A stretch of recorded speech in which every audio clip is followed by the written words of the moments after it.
Une urgence, celle de trouver une solution à la crise libyenne qui ne fait que durer. J'ai cité le président de la République lors de son discours devant les participants à la réunion du comité de haut niveau de l'Union africaine sur la Libye. C'était cet après-midi à Addis Abeba. Également à Addis Abeba, le président de la République a participé à une autre réunion, celle du comité sur le climat dans la région du Sahel. Tout cela, c'est en marge bien sûr du 36e sommet de l'Union africaine.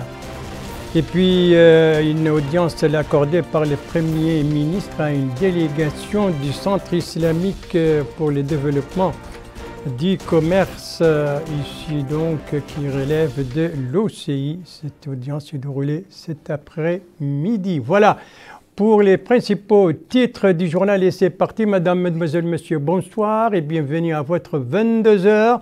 De ce vendredi 17 février 2022. En 22 heures que nous commençons à Addis Abeba, la capitale éthiopienne, et pour cause, puisque le président de la République se trouve là-bas depuis ce matin pour participer aux travaux du 36e sommet de l'Union africaine, un sommet à marge duquel le président de la République a participé à 2 réunions, celle du comité de haut niveau de l'Union africaine chargé de la Libye, c'était cet après-midi, réunion donc en sa présence, et qui a été marquée par un discours qu'il a prononcé à cette occasion, l'occasion pour lui d'appeler les Libyens à placer l'intérêt général sur tout et appeler à la réconciliation après avoir bien entendu rendu un hommage à l'action du président du Congo-Brazzaville à la tête de ce comité de haut niveau de l'Union africaine chargé de trouver une solution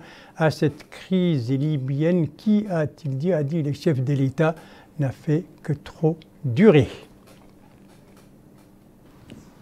Depuis plus d'une décennie, le peuple libyen frère vit une tragédie dont les effets dévastateurs sur le plan économique, social, politique et sécuritaire sont incommensurables. Le pays est devenu un espace qui polarise toutes les formes de violence et le refuge des terroristes et de mercenaires affluents de toutes parts qui approfondissent les rivalités internes et font perdurer la crise, privant ainsi le peuple libyen de son droit imprescriptible à la paix, à la sécurité et au développement.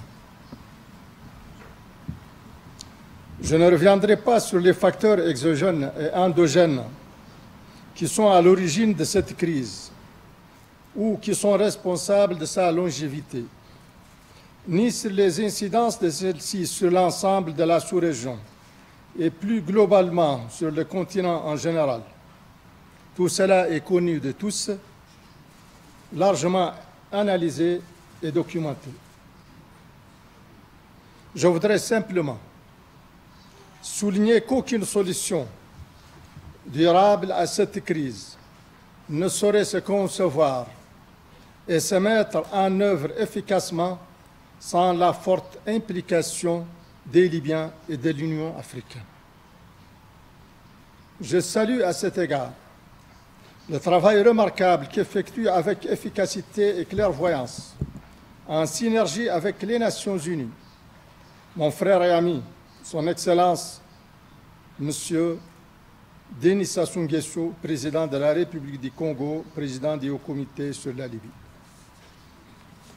Son leadership, sa doigté diplomatique et la pertinence de sa vision ont été des atouts majeurs dans l'efficacité du travail mené par le Haut Comité sur la Libye, qui a contribué, par exemple, à lancer avec les frères libyens, mobilisés sous les auspices du Conseil présidentiel libyen, un processus de réconciliation qui a déjà donné ses premiers résultats. Le succès de la rencontre préparatoire de la conférence interlibyenne. Nous, en Mauritanie, sommes convaincus que cette crise libyenne n'a que trop duré et qu'il est absolument urgent et nécessaire de lui trouver une solution pacifique et définitive. et que cette solution doit impliquer tous les Libyens, préserver l'intégrité territoriale du pays et lui permettre de jouir de la paix et de la sécurité afin que la Libye redevienne ce qu'elle a toujours été, un pays de paix, de sécurité et de prospérité. En conséquence, nous réitérons ici notre ferme soutien aux actions menées dans ce sens par son Excellence M. Denis Sassou Nguesso, président du Haut Comité sur la Libye. Nous sommes certains que la Libye est un bout du tunnel et que la lumière pointe à l'horizon.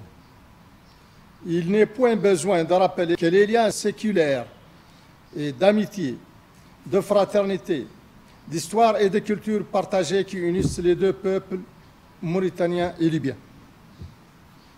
Aussi, j'appelle mes frères libyens à dépasser leurs querelles internes et à faire passer l'intérêt général du peuple libyen avant toute autre considération, et à compter sur notre solidarité agissante et notre soutien indéfectible, ainsi que celui du Haut Comité sur la Libye et de l'Union africaine dans son ensemble. Je vous remercie. Le président de la République cet après-midi devant les participants à la réunion du comité de haut niveau de l'Union africaine sur la Libye. Donc cette réunion qui a été marquée par le discours du président de la République que vous venez de suivre. Et le président de la République a participé également à une autre réunion d'un autre comité. Cette fois, c'est le comité chargé du climat, particulièrement au niveau de la zone du Sahel. Précision sur ces deux réunions avec notre envoyé spécial, Sid Ahmed Oulikbar. Donc, réunion du comité sur le climat et réunion sur la Libye. Eh bien, le compte-rendu de notre envoyé spécial a été revu en français par Bokar Baïleba. Le chapitre 8 de la Charte des Nations Unies encourage les États membres des accords ou organismes régionaux à faire tous leurs efforts pour régler d'une manière pacifique les différends d'ordre local. D'ailleurs, c'est tout le sens de la réunion du comité ad hoc de haut niveau sur la Libye. Une réunion qui s'est déroulée en présence du président de la République, M. Mohamed Ould Cheikh Al-Ghazouani, d'autres chefs d'État africains, du secrétaire général de l'Organisation des Nations Unies et de hautes personnalités de l'Union africaine. Les participants à la rencontre ont écouté un rapport présenté par le président du comité, président de la République du Congo, Denis Sassou Nguesso. Le président de la République, M. Mohamed Ould Cheikh Al-Ghazouani, a également participé à Addis Abeba à la deuxième conférence des chefs d'État et de gouvernement des pays de la Commission climat pour la région du Sahel. Cette conférence a procédé au cours de cette session à l'examen et l'adoption du rapport final de la 5e réunion ministérielle et de points relatifs au protocole additionnel instituant la Commission climat pour la région du Sahel. La conférence s'est également penchée sur la convention de création du Fonds climat Sahel et les modalités de contribution des États membres pour la première capitalisation du Fonds climat Sahel, entre autres. Voilà donc pour ces deux comités qui ont tenu séparément aujourd'hui donc deux réunions, celui sur la Libye et celui sur le climat, bien entendu, en présence du président de la République qui est à Addis Abeba, il faut le rappeler, pour donc participer aux travaux du 36e sommet de l'Union africaine dans la capitale éthiopienne. On doit voir les images maintenant de l'arrivée ce matin, tôt ce matin, du président de la République à Addis Abeba. Les voilà. Le président de la République est arrivé très tôt ce matin, en geste donc d'hospitalité. Il a été accueilli par une délégation de haut niveau, une délégation éthiopienne de haut niveau, par l'ambassadrice de Mauritanie à Addis Abeba et représentante permanente de la Mauritanie auprès de l'Union africaine, ainsi que par le personnel de l'ambassade et les représentants de la colonie mauritanienne. Le président de la République va écouter l'hymne de l'Union africaine qui a été joué en son honneur.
de la République, l'ambassadrice de Mauritanie à Addis Abeba, 2 conseillers à la présidence de la République et les directeurs des cabinets, directeur plutôt général des protocoles d'État. Ici, le président il pose donc à l'aéroport, au salon d'honneur de l'aéroport d'Addis Abeba. C'était ce matin à l'arrivée donc du président de la République qui salue ici les membres de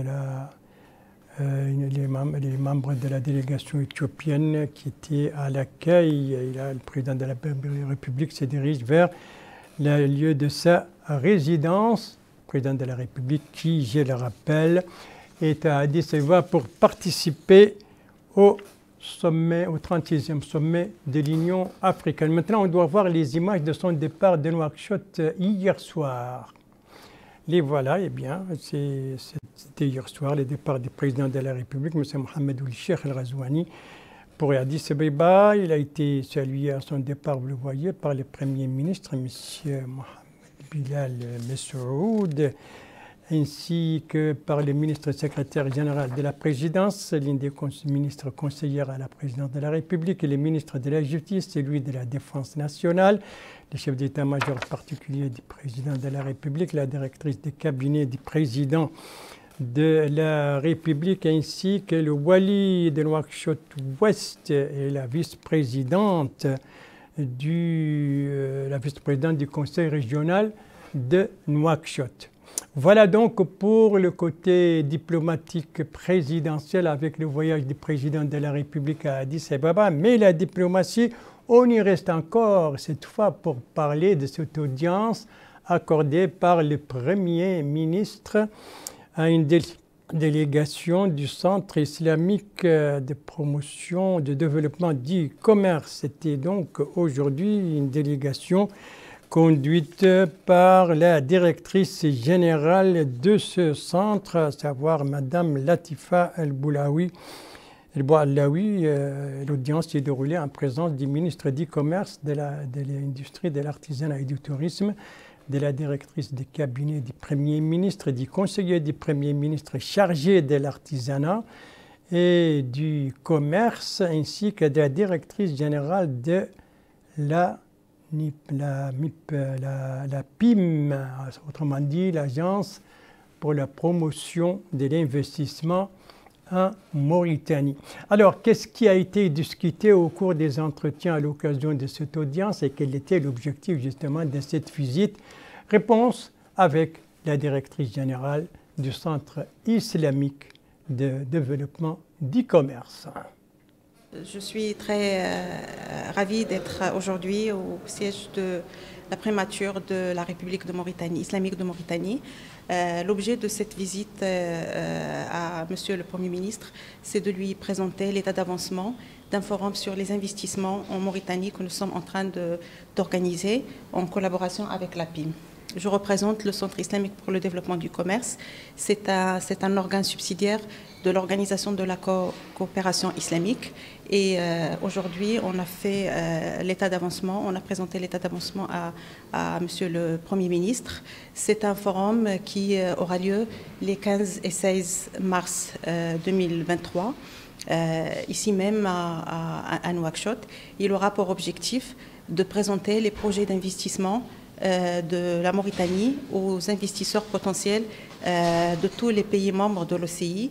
Et nous comptons vraiment sur ce forum pour mettre en avant tout le potentiel extrêmement important que présente la Mauritanie dans divers secteurs d'activité économique, industrielle, agriculture, agricole et de services. Donc merci encore pour la collaboration de tout le gouvernement de la Mauritanie pour l'organisation de ce forum. Merci à la PIM également, notre partenaire opérationnel pour l'organisation de ce forum. Et ça, c'était la directrice générale du Centre islamique de développement du commerce qui relève de l'OCI, l'Organisation de coopération islamique. Vous l'avez entendu, elle a annoncé donc la toute prochaine tenue d'un forum, justement l'occasion de présenter les opportunités d'investissement en Mauritanie aux différents pays de l'OCI. pays. Voilà pour les diplomatiques. Passons maintenant à la politique intérieure avec d'abord 4 activités ministérielles, toutes 4 aujourd'hui, et 2 à l'intérieur du pays et 2 ici à Nouakchott. Eh bien, la première de ces activités à l'intérieur du pays concerne le ministre de l'Éducation nationale et de la réforme du système éducatif. Il a été aujourd'hui à Tijija, la capitale du Tagan, visite d'écoles, des chantiers, mais aussi réunion avec la famille scolaire. Alors, sur les activités du ministre et sur cette visite, des précisions avec notre correspondant là-bas, Abdallah Yislim, compte rendu revient en français par Mohamed Khattat. C'est une visite dans la wilaya du Tagant que le ministre de l'Éducation nationale et de la réforme du système éducatif, M. Brahim Wal Mohamed Amin, a entamé par une levée du drapeau à l'école de Zira avant d'entrer dans ses classes, s'inquiéter du déroulement des cours et se rendre ensuite aux écoles 5 puis 4, dont les travaux de réhabilitation étaient récemment achevés. De même qu'il s'est informé sur l'état d'avancement des travaux d'extension de l'école de Jadida et du lycée de Tijija, questionnant ici et là les élèves sur les cours et les exhortant à redoubler d'efforts, avant de clôturer sa tournée par une réunion à la direction régionale de l'éducation avec le staff pédagogique. Au cours de la réunion, le ministre a expliqué que cette visite boucle une série d'autres qu'il a effectuées dans toutes les wilayas du pays, ce qui lui a permis de constater de plus près les conditions de l'enseignement, de s'informer des problèmes posés et percevoir davantage les défis à surmonter. C'est aussi une occasion, a-t-il dit, de vous féliciter en tant que personnel présent sur le terrain, chargé de l'exécution effective de l'orientation du gouvernement dans le domaine de l'éducation. Les défis sont certes grands, a précisé le ministre, et c'est pourquoi il est plus que nécessaire de redoubler d'efforts et de travailler dans un esprit d'équipe pour développer ce secteur qui est la première pierre angulaire du développement des nations. La volonté politique est là, le gouvernement, les autorités administratives et nous sommes tous préoccupés par la réussite de cette réforme du système éducatif et nous sommes déterminés à relever ce challenge. Lui succédant, le directeur régional du ministère de l'Éducation et de la réforme du système éducatif au niveau du Tagant a fait un exposé détaillé sur la structure de l'administration régionale et les lacunes logistiques et humaines existantes, louant la réaction toujours positive du département pour surmonter ces difficultés. À son tour, le maire adjoint de la commune de Tijija a souhaité la bienvenue au ministre et sa délégation, saluant les améliorations réalisées dans le secteur éducatif, qu'elles soient liées aux infrastructures ou à l'exigence de l'uniforme scolaire, ainsi que la mise à disposition des manuels scolaires, appelant à accélérer le rythme des travaux en cours de construction d'établissements d'enseignement dans la wilaya. Par ailleurs, les interventions des participants ont porté sur les améliorations apportées cette année au secteur, notamment les augmentations des salaires du personnel enseignant, la mise à jour des manuels et la formation. Voilà pour cette visite donc du ministre de l'Éducation nationale et de la réforme du système éducatif au niveau de la wilaya du Tagan. Lui, n'a pas effectué une visite, mais plutôt il a supervisé une inauguration. Lui, c'est le ministre de la transformation numérique, de l'innovation et de la modernisation de l'administration. L'inauguration, c'est celle du projet RIAD. Alors, en quoi consiste ce projet? Quels sont ses avantages? C'est ce que va nous dire Abdoulaye Dembeba. Le projet RIAD, réseau intranet administratif haut débit, comporte des avantages majeurs en matière de connectivité et d'accès à Internet haut débit dans toutes les zones administratives de la capitale. Ce projet sera étendu sur toute l'étendue du territoire national en reliant les différents sites gouvernementaux. Ce projet va réduire les délais de traitement des services publics et répondre aux aspirations des citoyens dans les délais. La digitalisation est une fatalité qu'on ne peut pas éviter. Il est extrêmement important de savoir aujourd'hui que sans la digitalisation, il n'y a pas d'économie et il n'y a pas d'économie numérique. Et par conséquent, le réseau que nous venons d'installer était le premier jalon d'un réseau qui nous permettra en fait de lier l'ensemble des administrations et qui nous permettrait de fournir un certain nombre de services, surtout en ce qui concerne les services vitaux de l'administration pour rendre les administrations efficaces et rentables. Et par conséquent, nous invitons non seulement l'administration à pouvoir l'utiliser, parce que nous avons déjà mis en place un certain nombre d'applications, surtout le Microsoft 350, et 365 par tonne. Et il est important par là de préciser que si nous mettons en place un réseau qui n'est pas utilisé par l'administration, nous sommes en train d'investir sur quelque chose qui n'est pas du tout à part rentable. Ce projet vise à interconnecter l'ensemble de l'administration par fibre optique et par réseau 4G.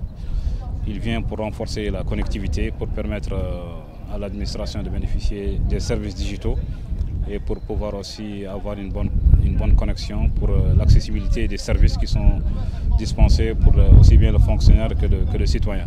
Donc c'est un projet très structurant qui est aux normes pour permettre à l'administration de se connecter à Nouakchott premièrement et par suite nous prévoyons la connexion des autres sites au niveau du pays. À la suite de ces allocutions, les autorités qui ont pris part à ces cérémonies ont procédé à l'inauguration de ce projet qui dote l'administration d'infrastructures de connectivité solides et fiables pour répondre aux impératifs du XXIe siècle.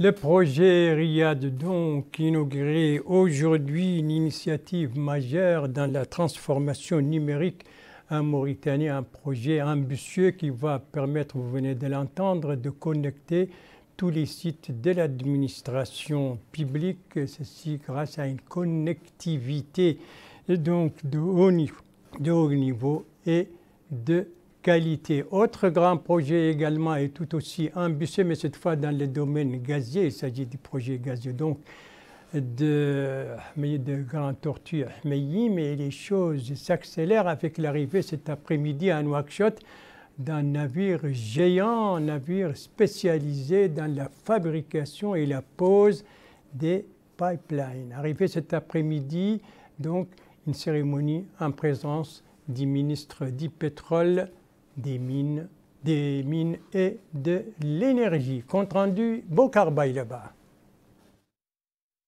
C'est un géant des mers spécialisé dans la fabrication et la pose des pipelines. Son nom, Amazon. Sa capacité de charge est de 31 962 tonnes, sa longueur est de 199 mètres et sa largeur est de 32 mètres. C'est ce géant qui a jeté l'ancre au port autonome de Nouakchott du port de l'Amitié. Il aura pour tâche de fabriquer des pipelines et les installer afin de collecter le gaz du champ Grand Tortue Ahmeyim, situé à environ 120 km au large des côtes de la Mauritanie et du Sénégal, à cheval sur la frontière maritime à 2850 mètres de profondeur. Et à cette occasion, le ministre du pétrole, des mines et de l'énergie, Abdessalam Mohamed Salah, s'est informé du fonctionnement de cette grande infrastructure maritime. Le projet GTA est piloté par le groupe britannique BP et l'américain Cosmos Energy, en partenariat avec les compagnies pétrolières nationales de Mauritanie et du Sénégal. L'exploitation est envisagée à partir d'une infrastructure sous-marine d'extraction de gaz naturel reliée par des pipelines à une unité flottante de production, de stockage et de déchargement de pétrole.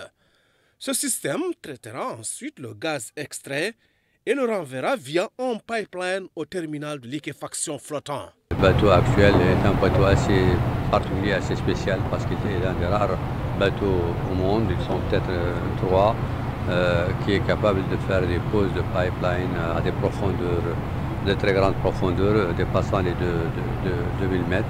Et comme vous le savez, notre projet à nous-mêmes, le projet de GTA, est situé à des profondeurs de 1 km 700, 2700 mètres.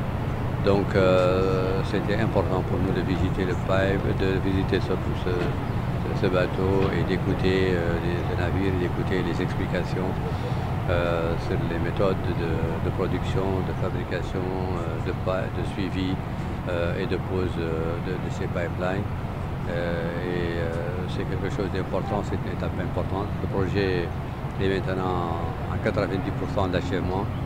Il existe pratiquement plus d'actions importantes sur son chemin critique et on s'attend donc, comme prévu, à ce que la production commence à la fin de l'année, comme prévu, et peut-être des exportations au début de 2024. À noter que les réserves sont estimées à 1400 milliards de mètres cubes de gaz, ce qui fait du projet GTA l'un des plus importants en cours de réalisation en Afrique. La Mauritanie et le Sénégal sont convenus de se partager les recettes, estimées entre 80 et 90 milliards de dollars sur 20 ans. Voilà donc pour ce projet GTA et les choses s'accélèrent avec donc l'arrivée de ce bateau, ce navire géant, aujourd'hui à l'aéroport, au port de Nouakchott, le port de l'Amitié, un bateau spécialisé dans la fabrication et la pose des pipelines. Quatrième et dernière activité ministérielle dans ce journal, elle avait pour cadre le Gorgol, la wilaya du Gorgol, et elle concerne le ministre de l'Hydraulique et de l'Assainissement, le ministre qui a visité aujourd'hui plusieurs sites relevant de son département dans 2 muqata'a du Gorgol, à savoir Mungel et Mbout. C'est un compte-rendu de notre correspondant permanent là-bas, Mohamed Mustafa Vabou, et c'est un compte-rendu revu en français par Mohamed Khattat. Il s'agit d'une visite du ministre de l'Hydraulique et de l'Assainissement, M. Sid Mohamed Al Ba'mar, qui englobe plusieurs barrages et digues, comme ici à Mbarded, dans la commune de Zguellem. Première étape de la tournée qui s'inscrit dans le cadre des efforts déployés par le département pour tirer le meilleur profit des eaux de pluie. Le ministre a longuement écouté des explications détaillées des responsables en charge de cette infrastructure, prêtant oreille attentive aux populations qui ont exprimé leur satisfaction quant à cette visite et posant leurs problèmes au ministre, notamment la protection de leur production des animaux. La seconde étape était le projet Aftot al-Sharqi, où il a visité le barrage de Vumligrete, dont la pose de la première pierre a été faite par le président de la République en vue de traiter une partie des eaux en la détournant vers les localités et regroupements villageois pour réduire les maladies dues à la consommation de l'eau polluée. Ici, le ministre a reçu des explications détaillées sur l'avancement des travaux et les principales difficultés rencontrées par la société qui exécute le projet pour le réaliser dans les délais en respectant les normes de qualité.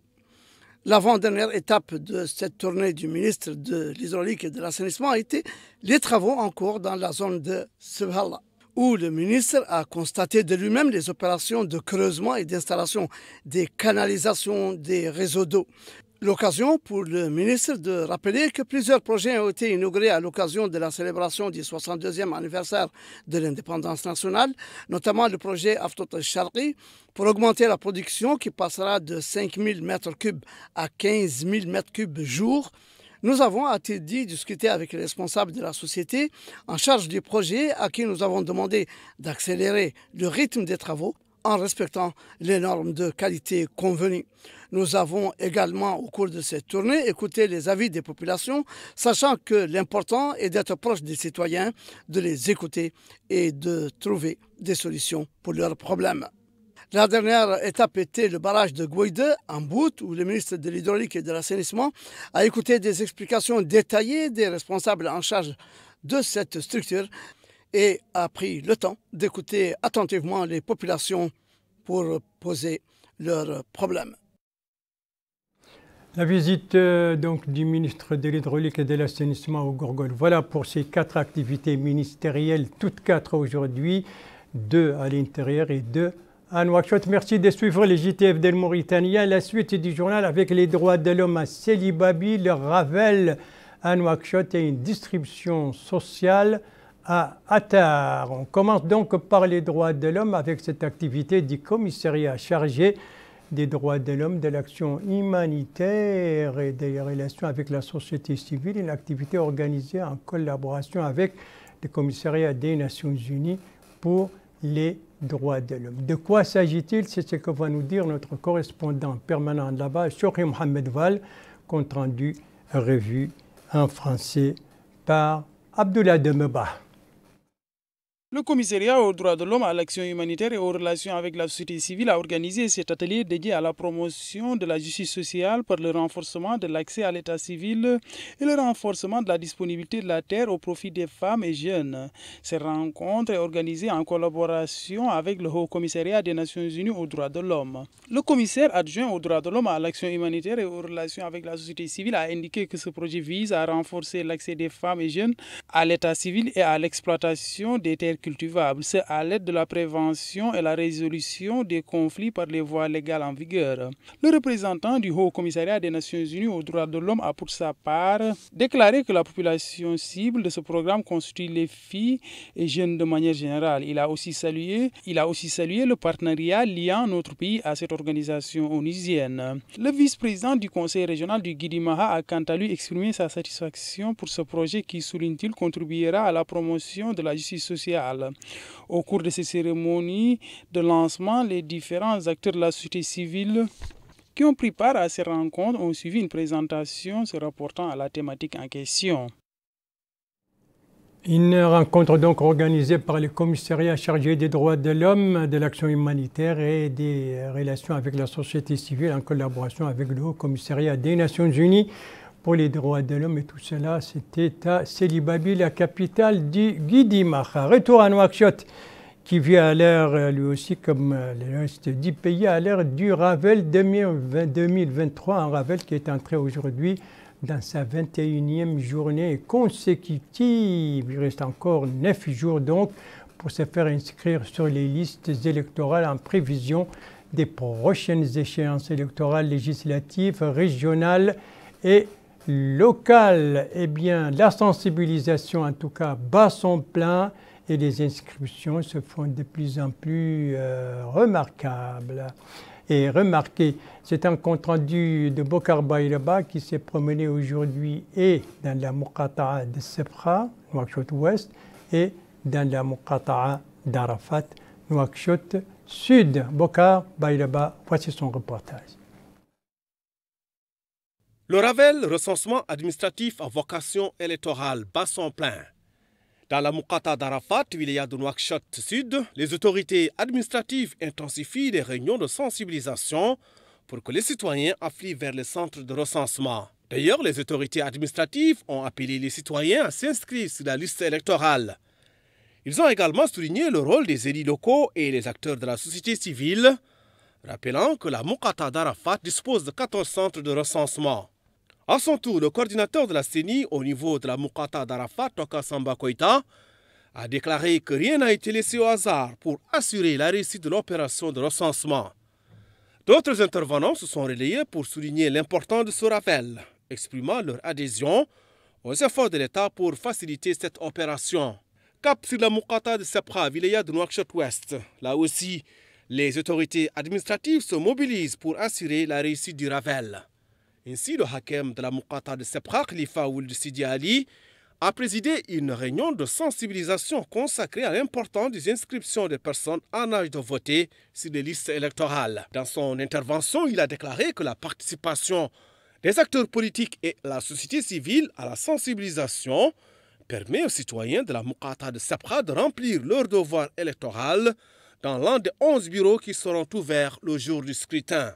De son côté, le coordinateur de la CENI au niveau de Sebkha, Cheikh Ould Baba, a déclaré que le Ravel concerne tous les citoyens en âge de voter, en d'autres termes, des citoyens âgés de 18 ans et plus, rappelant que les bureaux de recensement travaillent de manière optimale. La sensibilisation donc et les inscriptions dans le cadre du Ravel 2023 battent leur plein tant à Nouakchott qu'à l'intérieur du pays. Dans toutes les wilayas, c'est notamment le cas en Adrar, l'Adrar dont la capitale a vécu aujourd'hui à l'ère d'une distribution organisée par le MASEF, le ministère de l'Action sociale, de l'enfance et de la famille, une opération de distribution. De quoi s'agit-il? C'est ce que nous dit Abdallah Soufi, notre correspondant permanent, dont l'envoi a été retravaillé en français par Mohamed Khattat. Il s'agit du lancement par le ministère de l'Action sociale, de l'enfance et de la famille de son programme destiné au financement des activités génératrices de revenus visant à améliorer les conditions de vie des couches les plus nécessiteuses, notamment les femmes handicapées, chefs de famille et mères d'enfants, mais aussi pour appuyer l'enseignement préscolaire au niveau de la wilaya de l'Adrar en payant les sommes allouées au jardin d'enfants pour la prise en charge des tout-petits issus de familles pauvres à Attar. L'occasion pour le wali de l'Adrar, M. Abdallah Mohamed Mahmoud, de souligner l'importance de ce programme qui vise à autonomiser les femmes, à les faire progresser à tous les niveaux et à assurer leur participation au processus de développement Ce programme, a-t-il dit, vient financer des activités génératrices de revenus pour 26 coopératives féminines dans la wilaya de l'Adrar, y compris les femmes handicapées, avec une enveloppe financière de 13 millions d'anciennes ouguiya. Ce sont des financements à titre de prêt sans intérêt remboursables après une période de franche de 4 mois. De même que sont versées les sommes allouées aux jardins d'enfants pour la prise en charge de 15 000 enfants issus de familles pauvres à Attar dans le cadre du programme de prise en charge des enfants pour la scolarité 2022-2023. Prenant la parole à son tour, le maire adjoint de la commune d'Attar a indiqué que ces financements s'inscrivent dans le cadre des programmes que le département de l'action sociale de l'enfance et de la famille exécute au profit des familles vulnérables, des personnes à besoins spéciaux et des groupes de personnes nécessiteuses, et que le bon usage des sommes octroyées ne manquera pas de contribuer à l'amélioration des conditions de vie des bénéficiaires et au-delà de participer au développement de la ville. Remercions au passage le président de la République et le gouvernement pour ces aides. Il est vrai que ces projets financés permettront aux bénéficiaires de créer des opportunités d'emploi pour eux-mêmes et leur entourage, ce qui se répercutera positivement sur le niveau de vie des citoyens. Une réception donc organisée par le MASEF, le ministère de l'Action sociale de l'enfance et de la famille. C'était à Attar, la capitale de l'Adrar. Et c'est sur cette action du MASEF que se termine ce journal. Merci à vous, madame, mademoiselle, monsieur, de l'avoir suivi. Merci bien entendu aux équipes rédaction et techniques qui ont participé à sa conception. Je vous en rappelle les principales informations. Il est urgent de trouver une solution à la crise libyenne et les Libyens doivent passer l'intérêt général au-dessus de tout. J'ai cité le président de la République dans son discours cet après-midi devant le comité ad hoc de haut niveau de l'Union africaine sur la Libye. Autre comité également réuni aujourd'hui à Addis Abeba et en présence du président de la République, c'est celui chargé du climat, et toutes ces deux réunions se tiennent en marge du 36e sommet de l'Union africaine auquel le président de la République va participer. Ici, c'est cette audience accordée par le Premier ministre à une délégation du Centre islamique pour le développement du commerce, conduite par sa directrice générale, la directrice générale qui a annoncé ce forum donc prochainement ici à Nouakchott pour donc présenter les différentes opportunités d'investissement en Mauritanie pour les différents pays relevant membres de l'OCI, l'Organisation de coopération islamique de laquelle relève ce centre dont la directrice générale a été reçue aujourd'hui par le Premier ministre. Voilà, il ne me reste plus qu'à vous souhaiter une très bonne fin de soirée, une très bonne fin de semaine et à vous donner rendez-vous, Inch'Allah, demain à la même heure, 22h. Bonsoir.